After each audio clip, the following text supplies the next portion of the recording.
vocês vão rever o que é o spin, então rever, né?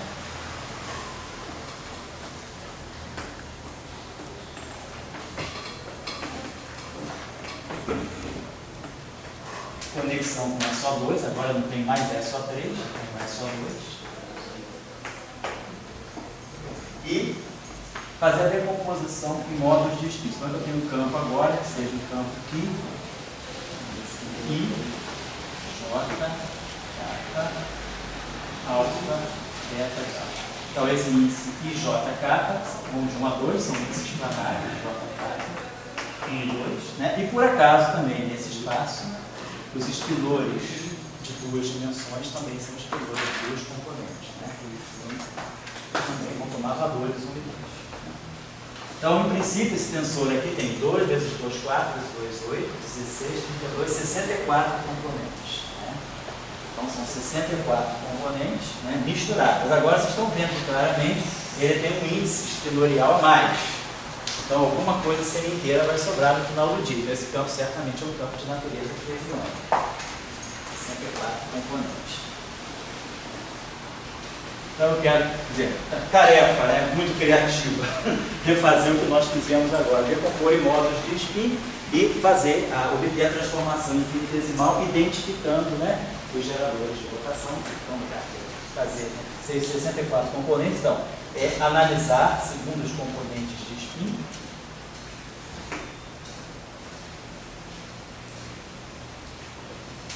segundo os módulos de spin.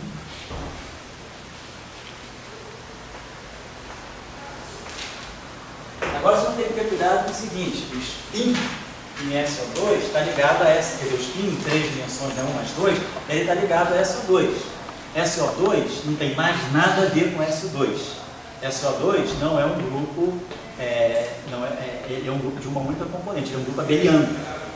Então ele só tem um gerador, SO2 só tem um gerador. Se ele tal tem um gerador, esse gerador comuta consigo próprio. Então não tem um caráter anticomutativo. Então, o spin não pode ser quantizado.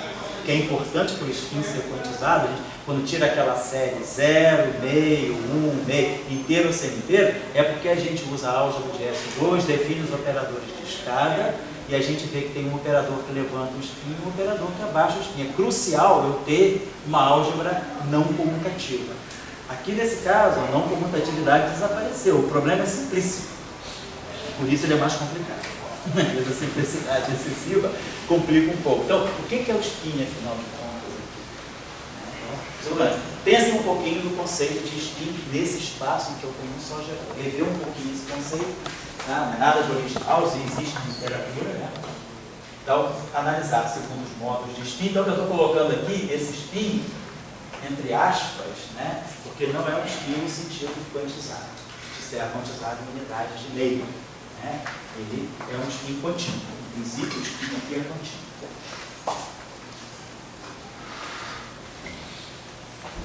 E a pergunta é, no mundo, né?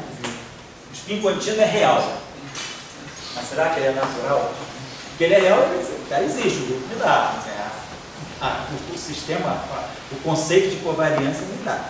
Agora, será que eu tenho exemplos na natureza? Então, se alguém quiser conectar, e vocês ainda não eram nascidos, provavelmente vocês estavam nascidos em 1990, sabe? Eu acho que ninguém aqui tem 25 anos, né?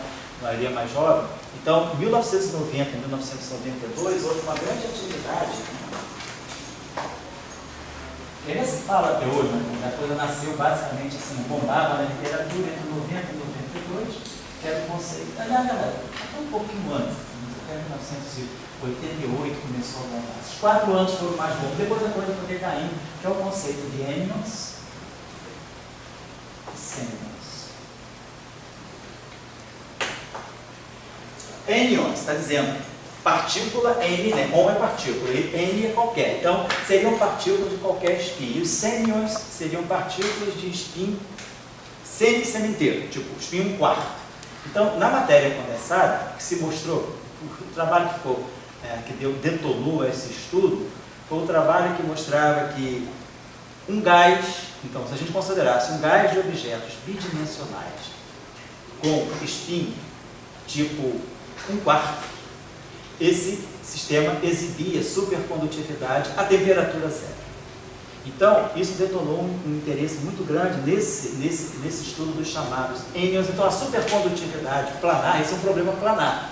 E na época, a partir de 86, justamente a grande descoberta de 1986, né, foi a descoberta dos semicondutores, as cerâmicas semicondutores. Então, nós temos agora supercondutividade, não mais no sentido tridimensional, mas supercondutividade nessas cerâmicas, que a supercondutividade é feita nos planos, né, de cobre e oxigênio. Então, o fenômeno da supercondutividade, apesar do material supercondutor não ser planar, as estruturas, né, os pares condensados supercondutores, eles se organizam em planos. Então, a supercondutividade ela assume o caráter planar. E aí se relacionou supercondutividade e as temperaturas críticas eram muito mais altas. Essas cerâmicas supercondutoras, na época que elas apareceram, né, elas apareceram com temperaturas críticas assim, na faixa dos 50 Kelvin, contra os 2 Kelvin, 1 Kelvin, 3 Kelvin, dos metais que se tornam supercondutores. Hoje a gente está com temperaturas críticas, eu acho, você sabe, Célio, mas eu acho que já está na faixa dos 120 Kelvin, né? A temperatura já está bem mais alta. Claro que não é a temperatura ambiente, mas é o que a gente chama de high TC, supercondutores com temperatura crítica mais alta, então assim, na faixa dos 120, 130 Kelvin. Na época, contra os supercondutores tradicionais, que não são cerâmicas, que são metais, eles têm supercondutividade a 1 Kelvin, 2 Kelvin, 3 Kelvin, materiais como alumínio, cobre. Se vocês olharem a tabela de supercondutores, o material metálico, de metal, que é condutor, que vira supercondutor, ele só vira supercondutor a temperatura muito baixa. Já as cerâmicas, elas viram que são isolantes até uma certa temperatura, elas viram supercondutores a temperaturas muito mais altas, muito mais próximas da temperatura ambiente. Não precisa baixar tanto a temperatura, tipo 120, 130 Kelvin hoje em dia, né? Então, essas cerâmicas, elas têm uma supercondutividade planar. Então, nessa época, o contexto era tentar associar a supercondutividade a essas estruturas chamadas ênions. O nome ênion está dizendo que o spin é contínuo. O spin pode ser N, não precisa mais ser nem inteiro nem semi-inteiro. Então, tem toda uma física de ânions no início da década de 90 e a física também dos semi-ânions, né, que é uma categoria especial de ânions, seria spin um quarto, né? Quartos de spin. Então, se quem quiser ler alguma literatura interessante sobre ênions e sênions, pode ler o chinês lá, Zi, Anthony Zi,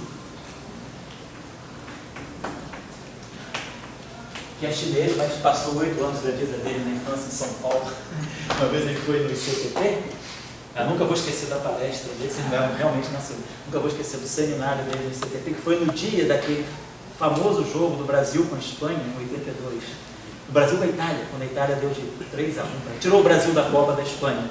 Era na hora o seminário dele era na hora do jogo. Aí, claro, suspendeu-se o seminário dele para ter o jogo. Aí, depois do seminário, eu fui tirar uma dúvida com ele, ele viu que eu era do Brasil, aí ele falou que a família dele ainda mora em São Paulo. Ele veio para a família dele emigrou da China para o Brasil, e a família ficou em São Paulo, ele foi para os Estados Unidos estudar, já fazia, eu acho que high school, foi para os Estados Unidos garoto. E aí ficou nos Estados Unidos. Ele fala um português muito arrastado, tipo aquele Mangabeira Húngaro, né? Fala um pouquinho pior, Mangabeira Húngaro fala um pouquinho melhor. Mas ele fala português, é uma pessoa muito simpática, e ele tem livro, escreveu um livro muito bom sobre física de ênions, tá? Então, quem quiser se inteirar um pouquinho, quiser apurar um pouco nesse contexto, aproveitar esse contexto dessa tarefa, quiser ler um pouquinho sobre física de ênions, a boa referência é o Anthony Zi. Teria um bom nome. E tem também Nick Doyle.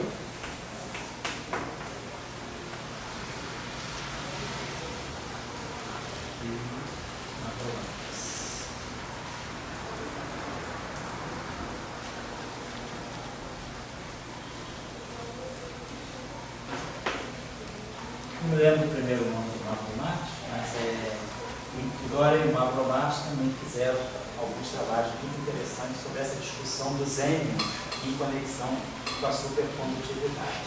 O Zi fez o ênions até de uma forma mais geral. O Zi, inclusive, relacionou os ênions com o efeito Hall quântico fracionário. O efeito Hall quântico de carga, não de spin, mas o efeito Hall quântico fracionário. Então, vocês podem ler um pouquinho, e aí, nessa discussão, tem a discussão do que é o spin num sistema planar.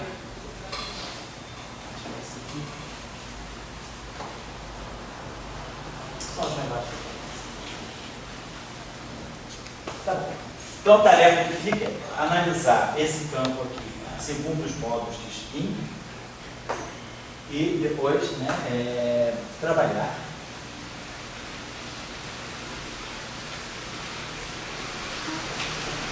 em analogia ao caso 3D, né?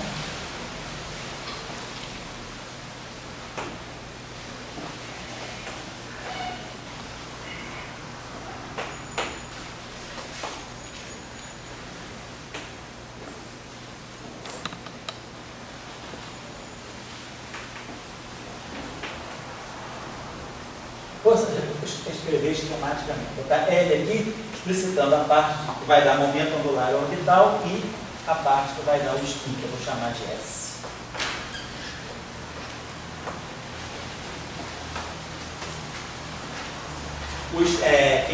Quem quiser fazer alguma consulta sobre espinores SO2, aquele curso de teoria de grupo que está no Professor Global que eu dei, eu acho que foi em setembro de 2012 até abril de 2013, lá eu começo fazendo justamente SO2. Então lá tem feito mais ou menos todo o aspecto tensorial, mas sobretudo a álgebra espinorial em conexão com SO2. Tá bom?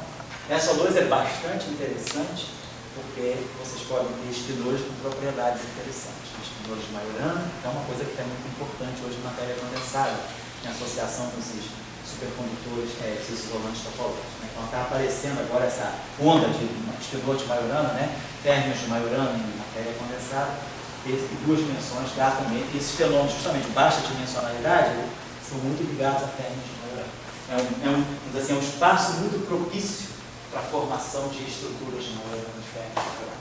Então, deixa essa tarefinha aqui, mas dentro dessa contextualização, tá? Dentro de uma contextualização de supercondutividade a raiz alta. Tá bom? Então, isso aí é a decomposição segundo modos de spin.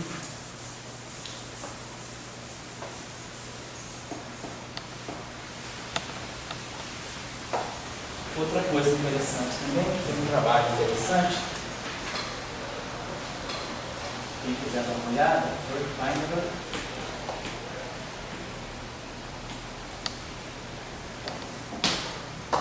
É o Journal of Mathematical Physics.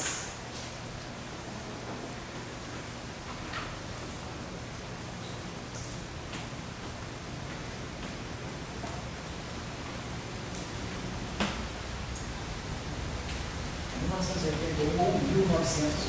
Vocês acham fácil? Né? Os arcaicos vocês vão achar.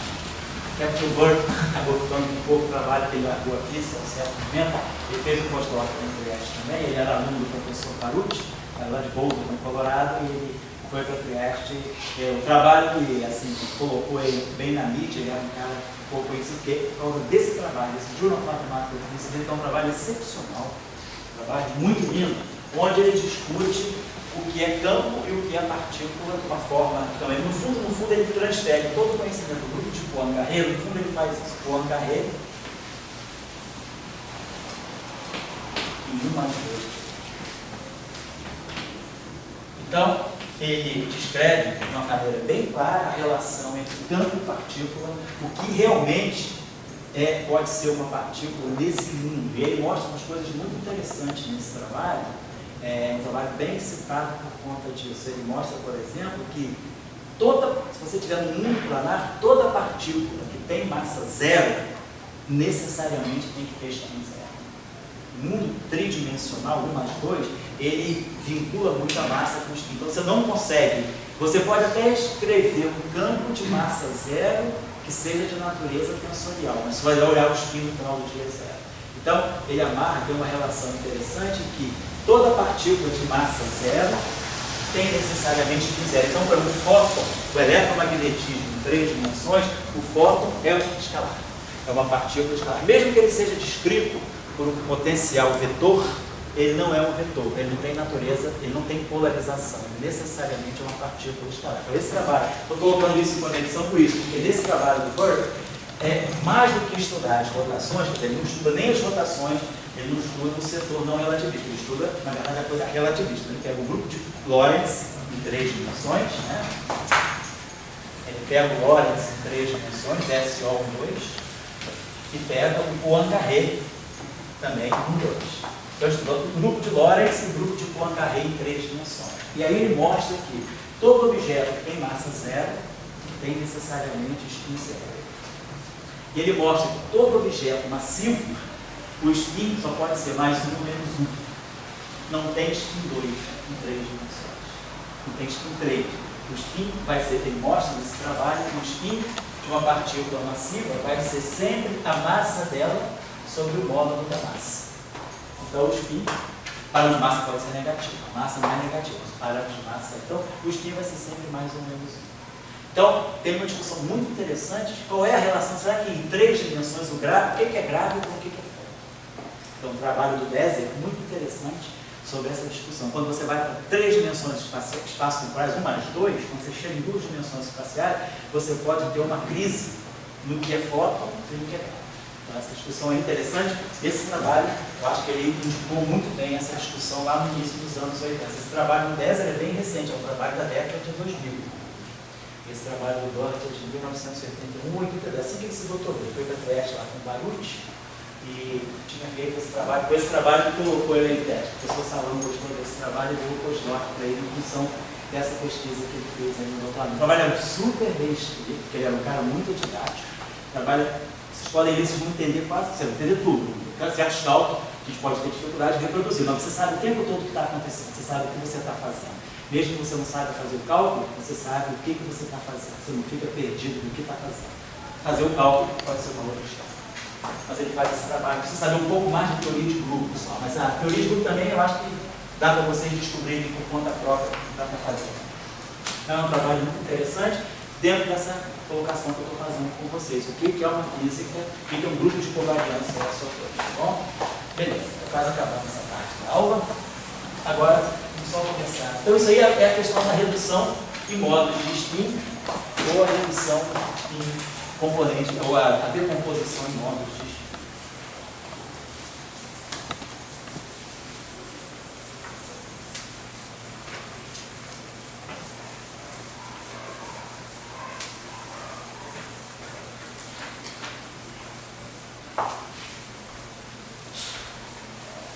Vamos parar um instantinho. Volta às 6 horas, que a gente dá um trabalhinho até 6h30, depois pega até 15 para as 8. Tanto quando está tão quente, está fresquinho aí, né? Dá para aguentar aí.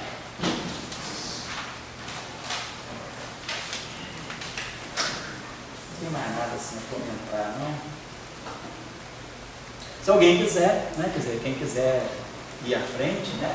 Ler alguma coisa, só que talvez não conheça muito bem a literatura, eu posso citar esse trabalho do professor Stanley Deser.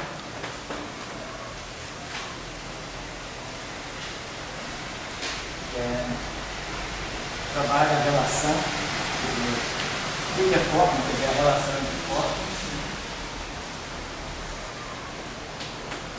e grávidos.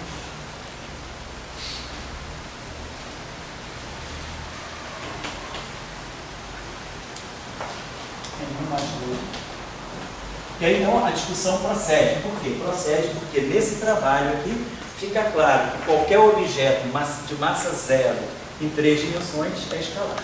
Então, você não distingue mais o que é fóton do que é gráfico pelo spin. O spin de ambos é zero, é tudo escalar. Agora, como eles fazem a mediação das interações, isso aí vai ter uma importância. Então, esse trabalho do Deser é agora da década de fora, né? Anos 2000. É fácil localizar. Eu tenho a referência precisa lá, depois se alguém precisar, só pegar comigo. Mas vocês vão achar fácil. Então, vamos começar a trabalhar um pouquinho mais agora a questão da redução dimensional. Agora não é mais, eu estou mudando a dimensão, agora eu estou saindo, né? Estou tentando ver uma física de mais baixa dimensionalidade que pode estar contida numa física de mais alta dimensionalidade.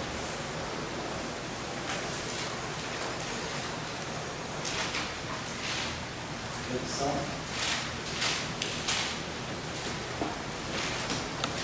dimensional.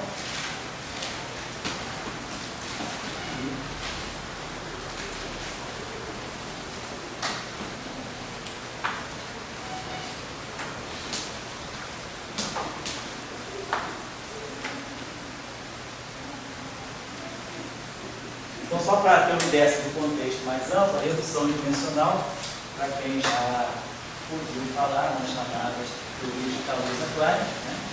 Por exemplo, é um procedimento de redução dimensional.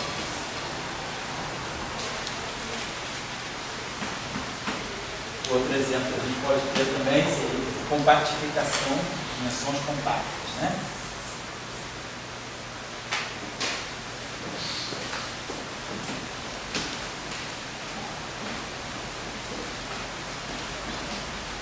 Então, agora também muito populares na física de matéria condensada, conexão com esse que a gente chama de forma topológica, matéria em forma topológica. E tem uns trabalhos interessantes sobre compactificação para estudar isolantes topológicos, supercondutores topológicos. Na matéria condensada, essa questão também está, essa questão da redução dimensional por compactificação de algumas dimensões também é interessante.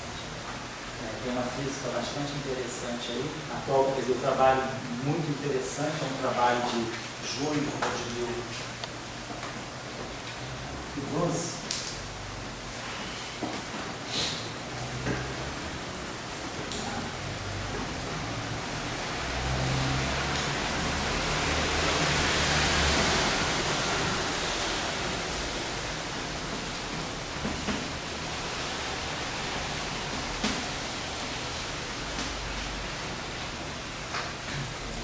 Esse trabalho aqui, que o item design foi publicado, na verdade, em 2013. O trabalho que lá saiu do Archive em 2010.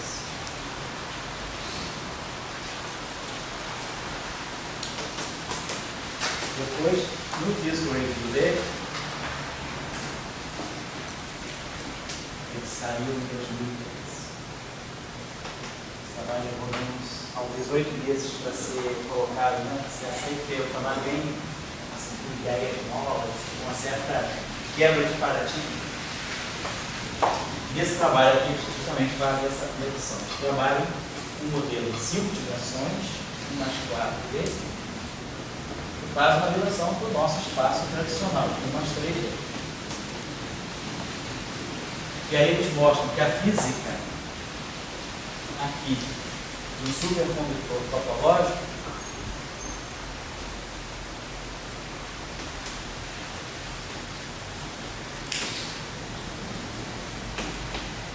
essa física que dá o supercondutor topológico no quarto dele, ela vem de uma física de uma eletrodinâmica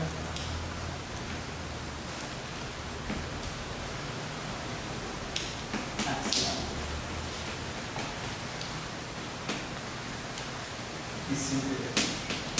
Então, quem já nos havia ouvido no seminário, ou outro já viu um artigo que fala sempre da associação dos áxios, né, com a matéria escura, com uma possibilidade, a chance de os áxios serem uma parte substancial da matéria escura do universo.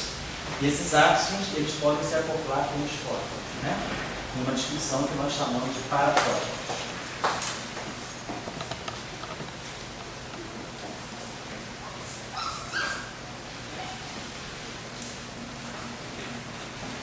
Então, essa discussão desses parafótons é uma discussão interessante, porque os átomos podem se acoplar com os fótons e dar origem a uma eletrodinâmica não linear. Essa eletrodinâmica, o que o Wittgenstein mostra no trabalho dele, é que o supercondutor topológico que a gente pode ter no nosso espaço, no nosso mundo, que reconstruir um supercondutor topológico, ele pode ser, na verdade, a resposta de uma física em 5 dimensões. Aí, quer dizer, o supercondutor topológico é um material previsto, né? Aquele esquema meio diraciano. Você prevê antes de construir. Foi como aconteceu com o isolante topológico. Foi previsto em 2006, conseguiram projetar, conseguiram construir, implementar em laboratório em 2009, e depois em 2012 eles foram descobertos em Natura. Na Tchecoslováquia descobriram uma mina de material que é isolante topológico, muito bom. Mas o supercondutor topológico ele já está no papel. Então, ainda não tem. Há 3 candidatos, tem 3 materiais que são candidatos a serem supercondutores topológicos, mas ainda não se conseguiu dar uma estabilidade a esse material. Então, é um material hipotético, né? Provavelmente vai ser construído em um laboratório muito dentro do prédio. Então, apesar de tentar que foi previsto em 2009, assim que se construiu o isolante topológico, se passou ao supercondutor topológico, mas ele ainda não foi construído em um laboratório. Mas a física dele, o que esses autores aí, o Itten e o Kirchner, mostra é que uma física em 5 dimensões pode dar uma série de justificativas para o comportamento desse material de 4 dimensões. E essa eletrodinâmica psiônica, no nosso mundo 4-dimensional, ela está ligada aos parafórmicos. Os parafórmicos, por sua vez, estão ligados à matéria escura. São analogias, claro, ninguém está dizendo que o supercondutor topológico é a construção da matéria escura. Mas tem uma analogia, quer dizer, uma física, né, que está ligada. A gente pode discutir alguns aspectos da matéria escura em conexão com esses parafórmicos. Esses parafórmicos eles podem, de uma certa maneira, ter um regime de acoplamento com os fórmicos em 5 dimensões que reproduzem as propriedades do supercondutor topológico em 4 dimensões. Esse trabalho aqui é um trabalho bem interessante também. E é um trabalho assim que quem lê vai exercitar bastante essas discussões que nós fazemos, sobretudo que vamos começar agora, que é a questão da redução dimensional.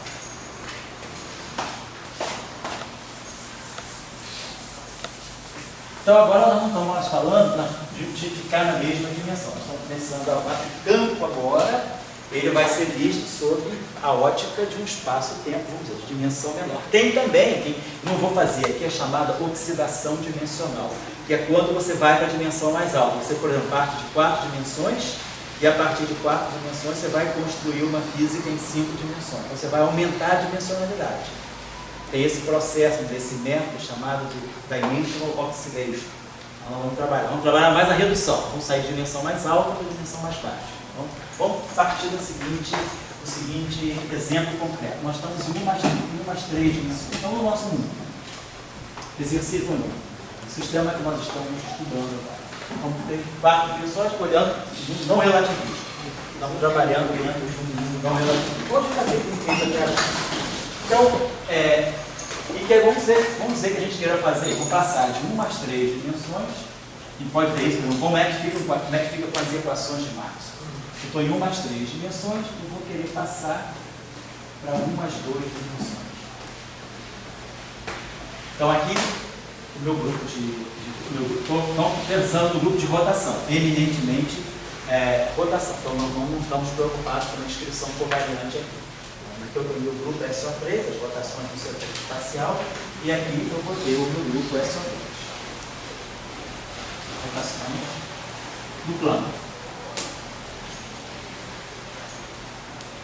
Então vamos supor o seguinte, eu tenho um campo, então as nossas coordenadas são nesse espaço aqui, T, X, Y, Z. Vou fazer o seguinte, vamos colocar assim.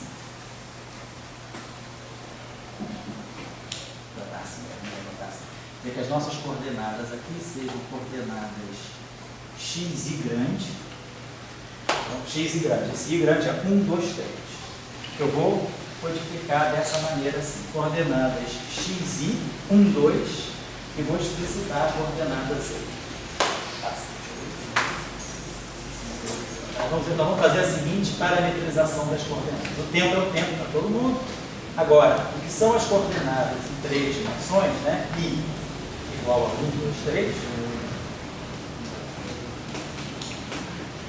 Eu vou olhar essas coordenadas do ponto de vista do mundo bidimensional como sendo coordenadas xi igual a 1, 2, vou pegar as coordenadas x e y, e vou separar a coordenada z, que é o x3. Tá bom? X3, eu estou chamando justamente de coordenada z,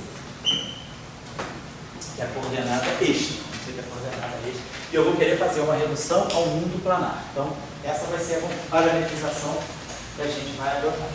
E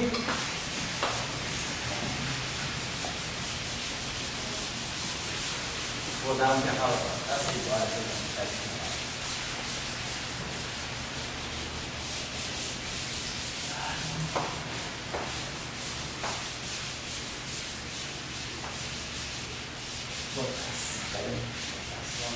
Facilitar a votação.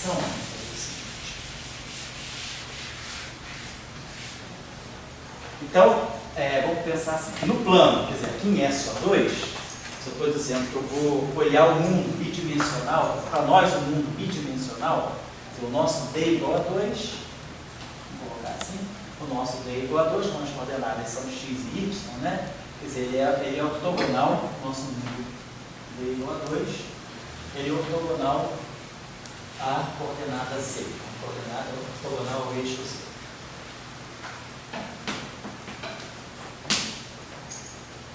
Vamos dizer dessa forma. Então vamos pensar, imagina que eu tenho um vetor, um campo vetorial A, em 3 dimensões, 3D espaciais, um vetor A, esse vetor aqui tem coordenadas AI, 1, 2 e 3, né? Vou colocar assim.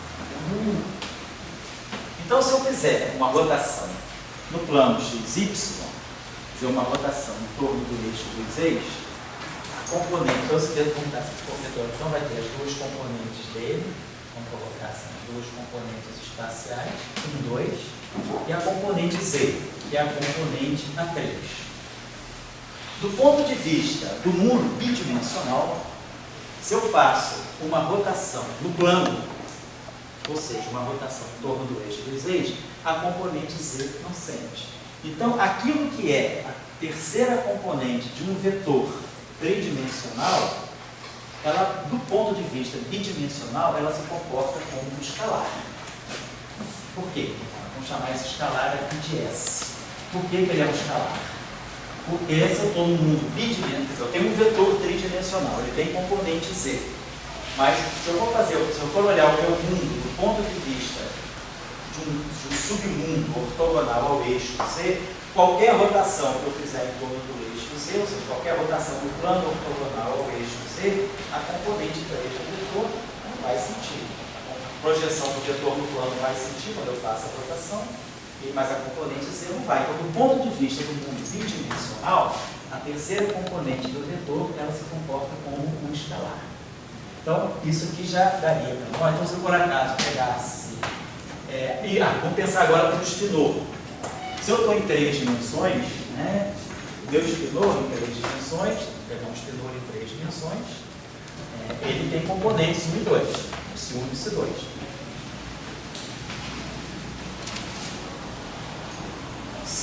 Se nós olharmos o que é um espinor em 3 dimensões, o que é um espinor em 2 dimensões, o espinor em 2 dimensões ele também precisa ter 2 componentes. Mas como é que eu reduziria, né? Como é que a gente faria a redução, né? O espinor. Será que o espinor de 3 dimensões é exatamente o espinor de 2 dimensões? Ambos têm 2 componentes. Um termo componente, todas as 2 componentes continuam sendo componentes planares. O vetor não. O vetor ele perde uma componente, ele fica vetor no plano, mantém a coordenada x e y, que sentem as rotações do plano, mas a componente z, quer dizer, a terceira componente, ela vai se comportar como um escalar. Então, o que é um vetor? O que é um vetor em 3D? Vamos colocar aqui, vamos botar assim, esse vetor em 3D, ele se decompõe. Num vetor, eu vou botar aqui uma letra minúscula, vamos chamar esse vetor aqui.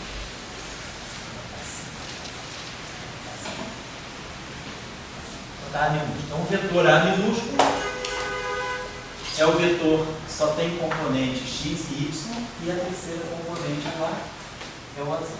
Então, isso aqui seria o AX e o AY estariam aqui, estaria esse vetor bidimensional, e a componente z é esse escalar. Então, esse escalar no mundo bidimensional, ele é remanescente da componente tridimensional do vetor em 3 dimensões. Então, dessa forma, eu estou reduzindo o vetor. Então, eu tenho aqui esse objeto aqui é um vetor de 3 dimensões. Então, do ponto de vista do SO3, o que é um vetor para o SO3 se decompõe para um vetor, vamos chamar assim, o que é um vetor para o SO3, se decompõe um vetor para o SO2 mais um escalar.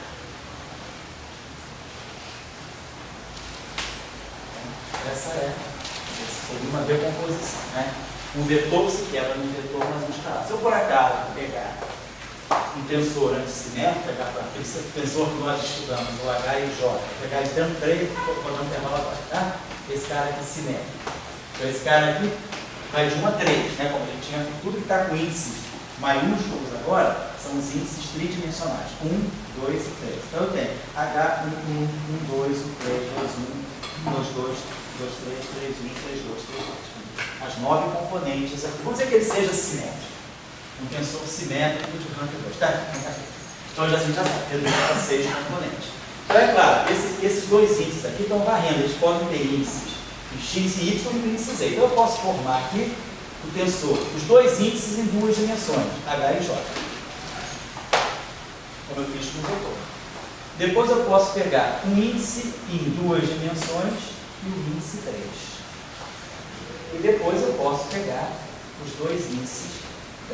Claro, aqui eu poderia pegar I3 ou 3I, mas aí a simetria, né? I3 é igual a 3I, então não precisa. Então aqui eu tenho, aqui sim, virou uma matriz simétrica 2 por 2. Então aqui eu tenho 3 componentes. Aqui, do ponto de vista do mundo bidimensional, esse cara só tem um índice vetorial. Esse que se comporta como um vetor. Eu tenho duas componentes. E esse cara aqui não tem índice vetorial de duas dimensões, ele é um escalar. Ele tem uma componente. Então as 6 componentes desse tensor em 3 dimensões, elas se reduzem a um tensor genuíno em duas dimensões, ganha um vetor e um escalar. Então a decomposição desse objeto, que agora eu vou parar realmente, a decomposição desse objeto aqui é que vai me dar um H e J, vai me dar um vetor, vamos chamar um vetor que eu vou chamar de WI. Esse vetor WI eu vou associar com o H e 3 e vai me dar um escalar, mais um escalar. Eu chamei aquele escalar de vetor de S, vamos chamar esse escalar aqui de Q, que é o H33. Então, se eu for fazer uma física, se eu tiver uma física de um tensor simétrico de rank 2 em 3 dimensões espaciais, ela vai se decompor e vai me dar um tensor de rank 2, um tensor simétrico em 2 dimensões, mas com 3 componentes. Aqui um vetor e aqui esse tensor, esse escalar.